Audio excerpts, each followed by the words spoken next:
In this video, I will explain you basic terminologies of theory of computation. Okay? So basic terminologies का मतलब क्या हुआ? तो basic terminology simply जो कुछ टर्म्स हैं यहाँ पे, जिन टर्म्स का हम लोग फ्रिक्वेंटली यूज करेंगे जब हम सब्जेक्ट थ्योरी ऑफ कंप्यूटेशन को डिटेल में डिस्कस करेंगे. So there are some terms, I will explain that term to you, जो टर्म्स हमें पूरे थ्योरी ऑफ कंप्यूटेशन में काम में आने वाले हैं. ठीक है, तो उन टर्मिनोलॉजीज को हम कैसे समझ सकते हैं, उन टर्म्स को हम क्या कहते हैं और उनकी डेफिनेशन क्या होती है, उनका मतलब क्या होता है. I will explain that point to you. So see the terms. The first term is that is called a symbol. Okay, so symbol हम क्या कह सकते हैं? So we can say that symbol is the smallest building block that is used to define a particular thing. किसी चीज को define करने के लिए आपको किस चीज की पड़ती है जरूरत? एक सिंबल की जरूरत पड़ती है. ठीक है, so it is a smallest building block. एक स्मॉलेस्ट हम टर्म यूज करते हैं that is called a symbol. जैसे हम बात करें कि देयर आर सिंबल्स बहुत तरीके के हो सकते हैं. Symbol may be possible, it is a number is also a symbol. It may be possible it is a character is also a symbol. It may be possible it is a special character, that is also a symbol.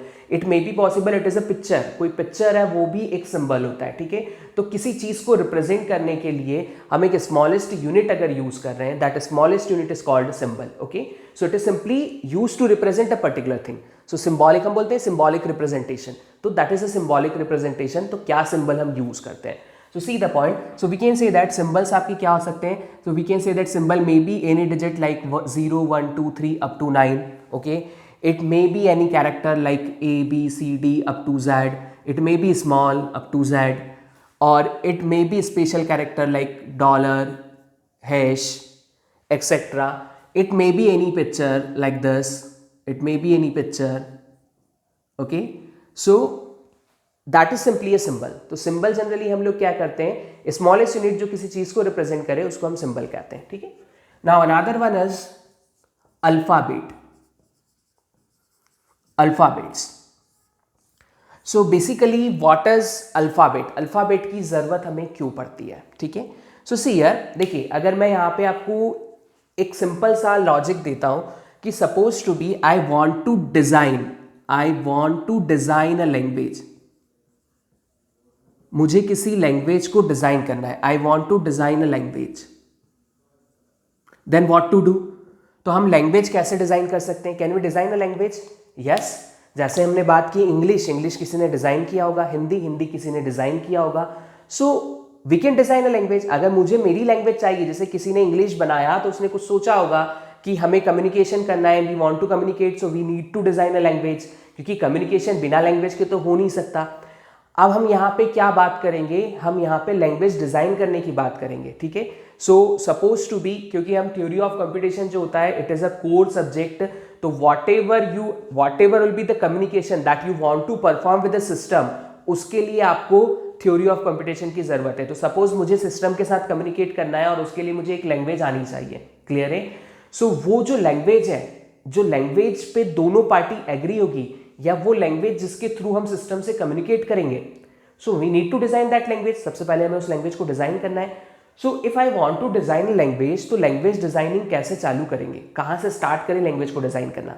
चलिए, language design करना ठीक है. If you want to learn a language, अगर आपको एक language सीखना है तो आप सबसे पहले क्या सीखते हैं? बचपन में आपने कोई लैंग्वेज सीखी होगी, तो सबसे पहले आपने क्या सीखा? So whenever we need to learn a language, जब भी हमें कोई लैंग्वेज सीखना है तो हमें सबसे पहले उस लैंग्वेज के क्या पता होने चाहिए? What are the alphabets of that language. उस लैंग्वेज के अल्फाबेट्स हमें पता होने चाहिए. तो सेम कॉन्सेप्ट है, जब हम लैंग्वेज सीखना चाहते हैं तो हमें अल्फाबेट पता होना चाहिए. तो जब हमें लैंग्वेज डिजाइन करनी है तो सबसे पहले क्या डिजाइन करेंगे? We are designing alphabet of that particular language, कि उस लैंग्वेज में कौन से अल्फाबेट्स यूज होंगे. क्लियर है? अब हमने अल्फाबेट बना लिए. सपोज मैंने बोला कि मेरी लैंग्वेज के जो अल्फाबेट थे, जैसे इंग्लिश ने कहा कि मेरी इंग्लिश लैंग्वेज के जो अल्फाबेट है वो A to Z है. आपने सीख लिए, हमने लैंग्वेज बना दी. ठीक है, हमने अल्फाबेट्स बना दिए. अल्फाबेट सीखने के बाद या अल्फाबेट डिजाइन करने के बाद अब आपको इंग्लिश सीखना है ना. आपने अल्फाबेट सीखे, अब आपको क्या सीखना होगा आफ्टर देन?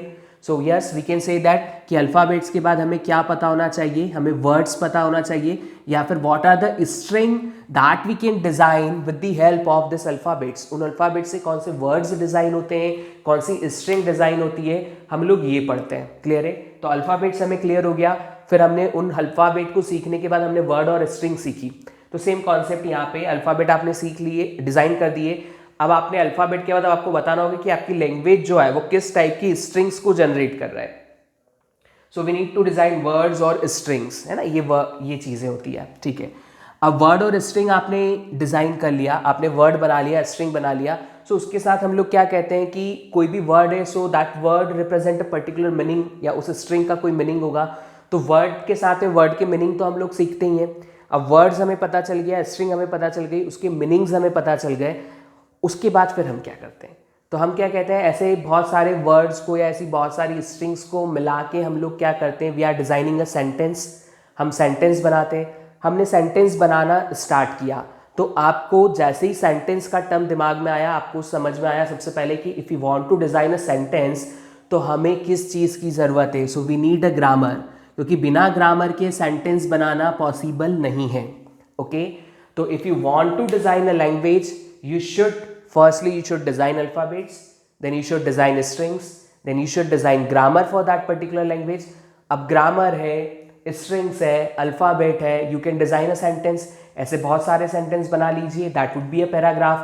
ऐसे बहुत सारे paragraph बना लीजिए, that represents a particular language. तो वो एक language आप सीख चुके हैं। तो सिंपल सा कॉन्सेप्ट है, if you want to learn a language, हमें अल्फ़ाबेट्स पता होनी चाहिए, हमें स्ट्रिंग पता होना चाहिए, हमें ग्रामर पता होनी चाहिए। ठीक है, तो जो बेसिक टर्मिनोलॉजी का सेकंड पार्ट था वो था अल्फ़ाबेट। तो अल्फ़ाबेट की अगर मैं बात करूं तो the first thing is that alphabet is a finite set of symbols. Okay, जो आपने सिंबल्स ऊपर यूज किए, you can use any symbol to represent your language. तो आपकी लैंग्वेज, आप होता है बहुत बार सिंबॉलिक रिप्रेजेंटेशन हम यूज करते हैं।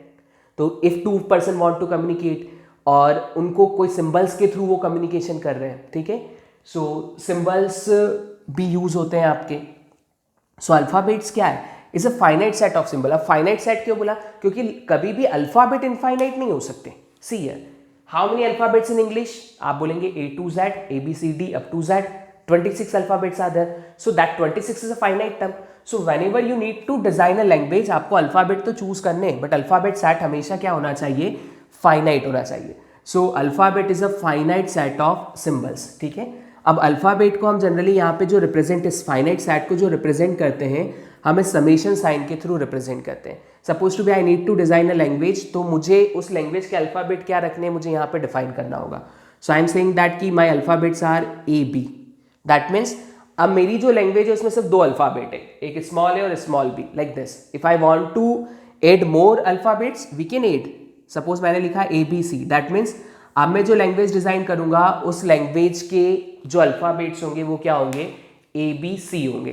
तो A हो सकता है, B हो सकता है, C हो सकता है, लाइक दिस। तो that is simply the alphabet. और सेट क्या हो सकता है, आप चाहे तो 0 1 ले सकते हैं। वी कैन से दैट जो बाइनरी लैंग्वेज है, बाइनरी लैंग्वेज के अल्फाबेट्स क्या होते हैं, 0 और 1। If I need to design ternary language, तो उसके अल्फाबेट्स क्या होंगे, 0 1 2। If I want to design a language, उसमें मुझे स्पेशल कैरेक्टर्स रखने हैं, डॉलर और हेश में ही बात करूंगा मैं सिर्फ, और किसी में बात नहीं करने वाला। तो ये स्पेशल सिंबल्स हो गए। ठीक है, लाइक दिस। तो ये सारी चीजें जो है आपकी, ये रिप्रेजेंट करती है सिंबल्स को। Got my point?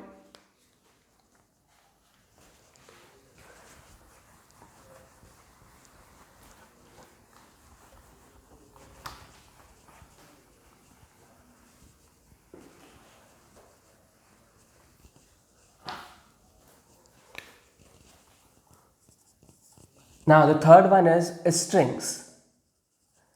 यहां हम जिनको कहते हैं वर्ड्स, तो what we can say that string is a collection of alphabets. बहुत सारे अल्फाबेट्स को मिला दो, एक स्ट्रिंग बन जाएगी। ठीक है, सो सी हियर स्ट्रिंग कैसे कहेंगे, suppose to be we have a alphabet AB, मतलब जो मेरे इनपुट सिंबल्स थे वो AB थी। तो AB पे मैं किस टाइप की स्ट्रिंग्स डिजाइन कर सकता हूँ, इट डिपेंड्स ऑन मी, मुझे कैसी स्ट्रिंग बनानी है। So it is any combination of this, we can say that it is AABB, ABAB, BABA, BBAA, like this. So और भी बना सकते हैं, we can say that it is a triple A triple B. So it depends on कि आपको किस type की strings design करनी है, बट अब कंडीशन सिर्फ ये है कि that string should be a combination of only this two alphabet. तो जो भी स्ट्रिंग आप डिजाइन करते हो वो स्ट्रिंग किस पे डिजाइन होती है, that string is always design on a set of alphabet. तो जो भी आपको सेट ऑफ अल्फाबेट दिया हुआ होता है उस पर आप एक स्ट्रिंग डिजाइन कर सकते हैं, ठीक है। So if you want to assign, हमने कहा था कि स्ट्रिंग होती है तो हर स्ट्रिंग का एक मीनिंग होता है, डेफिनेटली मीनिंग होता है। So if you want to assign meaning to that particular string, हम क्या कह सकते हैं, so can we say that is a string that consist number of A equal to number of b. Yes, हम कह सकते हैं ये एक स्ट्रिंग है जिसमें number of A equal to number of B है। लेकिन जैसे हमने ये कहा, आप कहेंगे कि सर इसमें भी तो number of A equal to number of B है, इसमें भी तो number of A equal to number of B है, और इसमें भी number of A equal to number of B है। तो how to distinguish this four, इन चारों को फिर हम कैसे डिफरेंशिएट करें। तो देखिए, आपने इसको असाइन किया कि that is a string that consist number of A equal to number of b. तो ये इस स्ट्रिंग का मीनिंग है, बट ये कंप्लीट मीनिंग नहीं है, मतलब ये इसको यूनिकली डिफाइन नहीं कर रहा। यूनिकली कब डिफाइन करेगा, तो what we can say that is a string that consist number of A equal to number of b and number of a should before number of b. तो जो number of ए है वो B के पहले आने चाहिए। तो आपने कहा सर जैसे ही आप ये बोलते हो तो ये स्ट्रिंग भी आ जाती है, that is also a string that consist number of A equal to number of b and number of a is before number of b. Okay, तो फिर हम इन दोनों को कैसे डिस्टिंग्विश करें, तो फिर आपने क्या लगा दिया एट द लास्ट, इस पर्टिकुलर डेफिनेशन में या इस पर्टिकुलर मीनिंग में एक पॉइंट और जोड़ दिया। क्या पॉइंट जोड़ दिया, लेंथ का पॉइंट।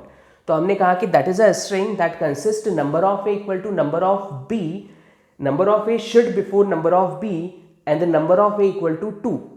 अब जैसे आपने बोला नंबर ऑफ ए 2 होंगे तो बी भी कितने होंगे, जब दोनों इक्वल है तो वो भी 2 होने चाहिए। So we can say that कि now that meaning is uniquely define that particular string like this. तो इस तरीके से हम क्या करते हैं, स्ट्रिंग्स को मीनिंग असाइन कर सकते हैं। Got my point. हमने कहा था कि स्ट्रिंग्स जब आपके पास है तो इसी टाइप से आप सिमिलर स्ट्रिंग्स को क्या करते जाइए, बहुत सारी स्ट्रिंग ले लीजिए आप, तो वो स्ट्रिंग्स क्या करेंगी, लैंग्वेज फॉर्मेशन करेगी। तो जो नेक्स्ट टर्म हमें यहाँ पे आती है that is about the language. So language we can say that is just like that, suppose to be. यहाँ पे हम लैंग्वेज को डिफाइन कैसे करते हैं, जो टीओसी में या थ्योरी ऑफ कंपटीशन में लैंग्वेज डिफाइन करने का तरीका होता है वो क्या होता है। So we can say that कि जितनी भी स्ट्रिंग है, so language consist multiple number of strings, बहुत सारी स्ट्रिंग्स जनरेट कर सकती है, ठीक है।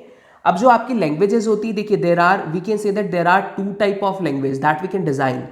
2 तरीके की लैंग्वेज होती है। पहला होता है we can say that our language is a finite language. Finite language का मतलब क्या हुआ, इसमें फाइनाइट नंबर ऑफ स्ट्रिंग्स होगी, मतलब जितनी स्ट्रिंग्स आप जनरेट कर सकते हो उस लैंग्वेज के थ्रू, मतलब जितने वर्ड्स होंगे उस लैंग्वेज में, अगर वो फाइनाइट वर्ड है तो हम उसको बोलेंगे that is a finite language. Okay, second is infinite language. Second is infinite language. So infinite language क्या होता है, सो अगर आपके पास उस लैंग्वेज के through if you can generate infinite number of words, infinite words अगर बन सकते हैं तो उस लैंग्वेज को इनफाइनाइट लैंग्वेज कहते हैं। चलिए, my question is English is what, English is a finite language और इनफाइनाइट लैंग्वेज। सो इंग्लिश जो A to Z है, इससे आप कितने वर्ड्स बना सकते हैं, so we can say that we can design infinite words, infinite words बन सकते हैं, बट उन इनफाइनाइट वर्ड में से मीनिंग कितने वर्ड्स का है, तो जो आपकी डिक्शनरी में क्लियर है, या हम कह सकते हैं कि हो सकता है आपकी डिक्शनरी में कम हो, उससे ज्यादा वर्ड्स को मीनिंग असाइन कर दिया। हम नॉर्मली क्या बोलते हैं, ऑक्सफोर्ड डिक्शनरी में इंग्लिश के सारे वर्ड्स के मीनिंग दिए हुए हैं, ठीक है। तो जितने वर्ड्स आप यूज करते हैं अगर उनके मीनिंग दिए हुए और वो एक बुक में आ सकते हैं, मतलब वो फाइनाइट वैल्यू है। Got my point. बट ऐसे बहुत सारे वर्ड्स हैं जिनकी मीनिंग अभी तक नहीं दिए हुए, लाइक दैट मैंने लिख दिया कि इंग्लिश का word ABXUYZ, what is meaning of this, तो बोले अभी तक डिफाइन नहीं हुआ, अभी तक इसको कुछ मीनिंग नहीं दिया गया है, मतलब it is a word of English but इसका मीनिंग नहीं है। तो हम क्या कह सकते हैं कि वर्ड तो इनफाइनाइट बन सकते हैं बट जिनको मीनिंग दिया है वो एक बुक में है। इसका मतलब क्या हुआ कि इंग्लिश के जो मीनिंगफुल वर्ड्स हैं वो फाइनाइट है, so it is a finite language. Okay, now see, तो सिंपली लैंग्वेज 2 टाइप की होती है, फाइनाइट लैंग्वेज मतलब number of words, number of strings are finite, then such type of language is finite language. Infinite, if the number of words और number of strings are infinite, then such type of language is infinite language. दोनों का एक example लेते हैं। चलिए, मैंने लिया suppose I have a language L, जो मेरी लैंग्वेज के इनपुट सिंबल्स हैं, the input symbols are a b. A b is the input symbol for my language. Okay, तो इनपुट ये होगा, या फिर हम बोले अल्फाबेट्स. अल्फाबेट भी कहा जाता है, इनपुट भी कहते हैं. सो ए बी है, लैंग्वेज एल है. सो सपोज मैंने लैंग्वेज लिया, the language is like, mathematically I am defining language just like this, like that. So I have a language that consists a to the power n, b to the power n, where n is less than equal to 3. Clear है? सो इस language से किस type की strings generate हो रही है बताइए. तो हम क्या कहेंगे यहाँ पे, जब n की वैल्यू हम क्या पुट कर सकते हैं, the value of n is less than equals to 3, और इसके साथ एक कंडीशन और दी है, it is greater than equal to, it is greater than suppose 0 and it is less than equals to 3. Is just like that. इस तरीके से डिफाइन किया हुआ है. ठीक है. सो जो n की वैल्यू ग्रेटर देन 0, मतलब मिनिमम n की वैल्यू हम क्या पुट कर सकते हैं 1. सो ये क्या स्ट्रिंग जनरेट करेगा, a b. So a b is a string that is generated by this particular language. अगर मैंने n की वैल्यू को क्या पुट कर दिया, 2 पुट कर दिया, तो ये क्या जनरेट करेगा, n की वैल्यू यहाँ पे 2 आएगी, that means it is 2a, और फिर b पे भी 2 आएगी, that means it is 2b. So that is another string. Now the value of n is 3, so we can say that it is triple a triple b, like this. So what we can say that would be a language that consists only 3 strings. इस language से सिर्फ 3 string generate कर सकते हो, 3 word generate कर सकते हो. तो ये कौन सी लैंग्वेज हो गई आपकी, we can say that it is a finite language. तो ये एक फाइनाइट लैंग्वेज है. Now I need to design a infinite language. So see the point, infinite language क्या होता है. Suppose there is language L is again a raised to n, b raised to n, where n is greater than equal to 0. चलिए greater than equal to 0 हमने ले लिया. Okay, so if the value of n is 0, देखिए n का value 0, इसका मतलब हम क्या लिख रहे हैं यहाँ पे, a to the power 0 b to the power 0. इसका मतलब है कि you need to design a word, आपको एक वर्ड डिजाइन करना है जिसमें ना तो a हो और ना ही b हो. n का वैल्यू 0, इसका मतलब I need to design a word, I need to design a string जिसमें ना तो a हो ना b हो. तो such type of string is called empty string. मतलब हम एक स्ट्रिंग बनाना चाहते हैं जिसमें हमने हमारे अल्फाबेट यूज ही नहीं किया. जब अल्फाबेट यूज ही नहीं किया तो उस स्ट्रिंग को क्या बोलेंगे.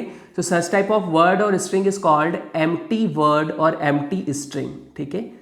अब एम्प्टी स्ट्रिंग को यहाँ पे जो टीओसी में मैथमेटिकली हम जो रिप्रेजेंट करते हैं तो कौन सा सिंबल यूज करते हैं. So we are using either epsilon sign या फिर हम यहाँ पे लैम्डा साइन यूज करते हैं. ठीक है.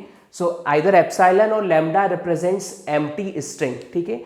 तो जब भी कोई स्ट्रिंग जिसमें सिंपली हम बोल रहे हैं n की वैल्यू 0 है, मतलब वहां पे अगर आप कोई भी अल्फाबेट यूज नहीं कर रहे हो, a टू दी पावर 0 मतलब we do not want to use a, b to the power 0 मतलब हमें b भी यूज नहीं करना है.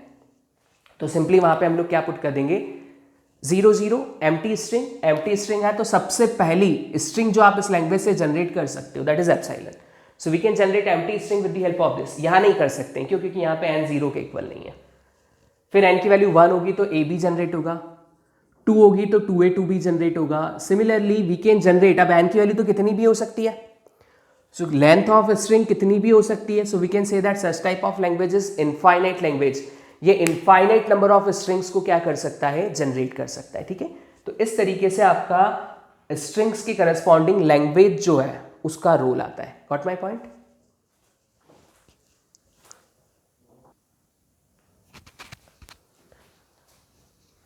Grammar. So the next terminology that we are using grammar. तो सिंपल से हम क्या कह सकते हैं कि अगर हम कोई लैंग्वेज डिज़ाइन कर रहे हैं तो लैंग्वेज डिज़ाइन करने के लिए हमें ग्रामर की तो ज़रूरत है.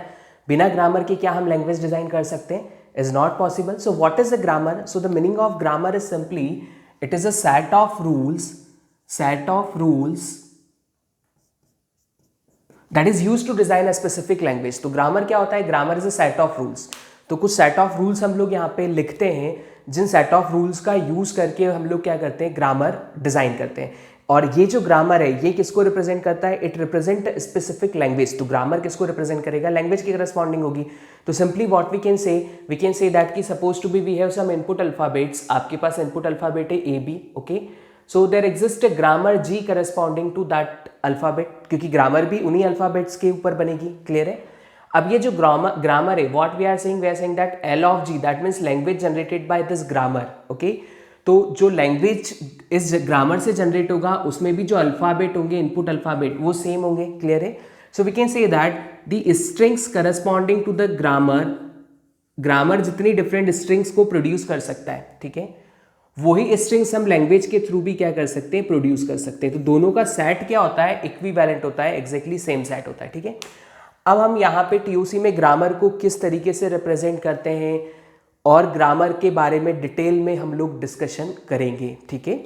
सो जो आप अपकमिंग वीडियो, जो नेक्स्ट वीडियो आप लोग देखेंगे, उसमें आपको ग्रामर के बारे में डिटेल्ड डिस्कशन वहाँ पे मिलेगा, okay. So just the basic terminology is grammar and the meaning of grammar is it is simply set of rules. तो ये सेट ऑफ रूल्स होता है, क्लियर है, that is use to design a particular language, okay. अब देखिए हमने यहाँ पे बात की समेशन की, summation is a input alphabet. तो अगर हम बात करें कि इनपुट अल्फाबेट की पावर क्या होती है, what is the power of input alphabet, so see here the next is that basic terminology, what we can say that what is power of input set, or we can say that what is power of the symbol that is alphabet, okay। so power of alphabet क्या है, see here suppose हम लिख रहे हैं summation alphabets हमने use किए a b, so there are the two alphabets। see here अगर मैंने इसकी पावर पे 0 लिख दिया, सो इसका मतलब ये हुआ कि I do not want to use any one of them, मुझे इनमें से कोई भी यूज नहीं करना। तो ये किसको रिप्रेजेंट करेगा, इट रिप्रेजेंट एम्प्टी स्ट्रिंग। तो ये एक एम्प्टी स्ट्रिंग को रिप्रेजेंट करता है, या फिर हम उसको कहते हैं it represent simply phi, empty string, okay. Epsilon या लैम्डा, फाई क्यों यूज होता है, I will explain that point you later, but जो एप्सिलॉन है या फिर जो लैम्डा है, ये आपका रिप्रेजेंट करता है एम्प्टी स्ट्रिंग को, ठीक है। So that would be your empty string. Now if I am putting the power as 1, so 1 का मतलब है कि यहाँ पे इनपुट अल्फाबेट आपके कौन कौन से, ए और बी। ए कॉमा बी का मतलब होता है आइदर वी कैन यूज ए और बी। सो देखिए आप ए कॉमा बी लिखें, या फिर ए और बी लिखें, या फिर ए प्लस बी लिखें, द मीनिंग इज सेम, इन सभी का मतलब एक ही होता है, ठीक है। तो यहाँ पे जो प्लस सिंबल है, if we are writing plus symbol between the two different strings और between the two different alphabet और between the two different characters that represent और ए और B. So see here if I am writing A plus B, okay, that means either I can choose A और B, या यहाँ पे आप simply comma जो हमने लगाया था हम वो कॉमा लगाते हैं, that means either we can choose A और बी। तो इसकी पावर 1 है, इसका मतलब है क्या, आप इन दोनों अल्फाबेट में से जब भी आपको कोई स्ट्रिंग डिजाइन करना है या कोई लैंग्वेज बनानी है, आप सिर्फ एक अल्फाबेट यूज कर सकते हो। तो जो आपका सेट ऑफ स्ट्रिंग आ जाएगा, तो what we can say that it generate all string of length 1। So summation 1 लिखा, that means it generate all string of length 1, length 1 की सारी स्ट्रिंग जनरेट होगी। सो ए बी होगा वो, या तो ए जनरेट कर सकते हो या बी जनरेट कर सकते हो। If the power is 2, that means we can generate set of all string of length 2, मतलब आप ए और बी के 2 लेंथ के कॉम्बिनेशंस बना सकते हैं। तो क्या हो सकता है वो, we can say that we can generate A B, B A, B B, like this. Similarly अगर मैंने पावर को कर दिया 3, सो व्हाट वी कैन से ए प्लस बी 3, है ना, कॉमा लिखे या प्लस लिखे, the meaning is same, A plus B 3। इसका मतलब क्या हुआ, इसको आप इस तरीके से लिख सकते हैं, see here A plus B, a plus b, a plus b 3 times, like this. See, this a combined with that a and this a combined with that a, so it gives triple a। या फिर ये a इस b से combine हो सकता है, so it gives a a b। या फिर हम इस a और ये b ले लें, so it is a b a, a b b। और कौन सी स्ट्रिंग जनरेट हो सकती है अगर हमने b से स्टार्ट किया, so b a a, b a b। अगर हमने b के बाद b लिया, b b a and triple b, so we can say that if power is 3, so we can generate 8 different string। तो 8 different strings आप लोग यहाँ पे जनरेट कर सकते हैं, ठीक है। सो सिंपल आप एक यहाँ पे लॉजिक याद रखिए। इसी तरीके से हम इसको बढ़ा सकते हैं। अगर मैंने समेशन स्टार लिखा, ठीक है, what is the meaning of this, so इसका मतलब होता है if you are writing summation star, तो समेशन स्टार का मतलब होता है you can generate all the string of length whatever be the length, you can generate all the string। see the point, star का मतलब क्या होता है, star here it simply represents a loop, ये एक लूप को रिप्रेजेंट करता है, ठीक है। And the value of star is start with 0, so that means at the place of star you can put 0, you can put 1, you can put 2, you can put 3 or you can put any number. So star is simply just like a loop. आप किसी के भी ऊपर star लगाते हैं तो वो एक लूप को रिप्रेजेंट करेगा, उसकी वैल्यू 0, 1, 2 कुछ भी हो सकती है, ठीक है। सो सी ये किस टाइप की स्ट्रिंग जनरेट करेगा, तो मैंने यहाँ पे लिखा a + b होल स्टार, किस टाइप की स्ट्रिंग से यहाँ पे जनरेट होगी, तो हम क्या कहेंगे a + b होल स्टार की अगर हम बात कर रहे हैं तो स्टार की वैल्यू अगर 0 है तो ये एप्सिलॉन जनरेट कर देगा, स्टार की वैल्यू अगर 1 है तो ये a या b जनरेट करेगा, स्टार की वैल्यू अगर 2 है तो it generate 2a ab ba bb, मतलब जो भी वैल्यू स्टार की होगी, अगर 0 होगी तो 0 लेंथ की स्ट्रिंग आ जाएगी, 1 होगी तो 1 लेंथ की सारी स्ट्रिंग आ जाएगा, 2 होगा तो 2 लेंथ का सारा स्ट्रिंग आ जाएगा, स्टार की वैल्यू 3 होगी तो 3 लेंथ की सारी स्ट्रिंग आ जाएगी, और स्टार की वैल्यू तो आप कुछ भी पुट कर सकते हो। तो यहाँ पे आप क्या लिखेंगे कि a + b whole star it generate set of all strings over alphabet A B. तो ये क्या कर रहा है, अल्फाबेट ए बी के ऊपर सारी स्ट्रिंग्स को जनरेट कर रहा है, generate set of all strings over alphabet A B. Got my point. See here, अब एक टर्म आपको यहाँ पे देखने को ये भी मिलता है, अगर summation to the power plus लगा हुआ है। So what is meaning of this, तो हमने कहा था कि दो वैल्यूज के बीच में प्लस साइन यूज करते हैं तो ये और को रिप्रेजेंट करता है। अगर हमने यहां प्लस लगा दिया, is is like a + b to the power plus. So इसका मतलब क्या होता है, तो देखिए प्लस का मतलब क्या होता है, it is also a loop like star, plus is also represent a loop. अगर आप उसको पावर में लगाते हैं, बीच में लगाते हैं तो इट रिप्रेजेंट और सिंबल, पावर में लगाते हैं सो it is also a loop, but this loop start with 1। सो अब मिनिमम ऑकरेंस जो अल्फाबेट का होगा वो क्या होगा, 1 होगा। मतलब अगर आपने प्लस लगाया है तो it does not generate epsilon sign, empty string generate नहीं करेगा, बाकी सब जनरेट होंगे। 1 हो सकता है, 2 हो सकता है, and so on like this. So it also generate infinite strings but except epsilon. तो अगर देखिए आप एक टर्म हमेशा याद रखिएगा, जब भी आपको बोला जाता है set of all strings over any input alphabet, it always content empty string. तो सेट ऑफ ऑल स्ट्रिंग में हमेशा एम्प्टी स्ट्रिंग आएगा। ये अगर लिखा तो इसको मैं सेट ऑफ ऑल स्ट्रिंग नहीं कह सकता हूं, because it does not content empty string. तो you should remember that point, it is very very important point to solve questions of TOC.